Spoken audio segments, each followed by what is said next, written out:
Nous sommes le 9 novembre 2020, vous écoutez le Flash L'équipe, bonjour. Tino Kadewere, héros lyonnais du derby. Un doublé synonyme de victoire pour Lyon, 2-1 contre Saint-Etienne. Alors oui, les Verts peuvent nourrir des regrets. Ils menaient 1-0 à la mi-temps, but contre son camp de Lopez.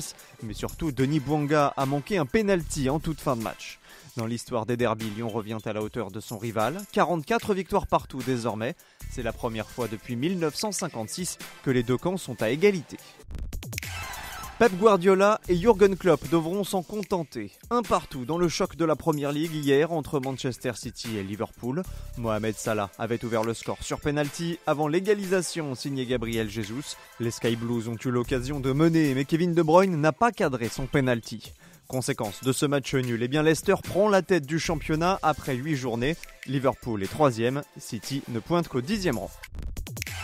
Un troisième Masters 1000 pour Daniil Medvedev. Après Cincinnati, après Shanghai, le Russe ajoute Paris-Bercy à son palmarès. Un titre glané aux dépens d'Alexander Zverev, pourtant vainqueur du premier set. Mais Medvedev a renversé son rival allemand pour finalement s'imposer 5-7, 6-4, 6-1. Il est désormais 4e du classement ATP devant Roger Federer. Le Russe se pose aussi en outsider du Masters la semaine prochaine à Londres, une compétition dont il n'a jamais atteint le dernier carré. 33 skippers à l'assaut des océans. La flotte du Vendée Globe s'était lancée hier après-midi. Les meilleurs pourraient passer sous la barre des 70 jours pour boucler leur tour du monde.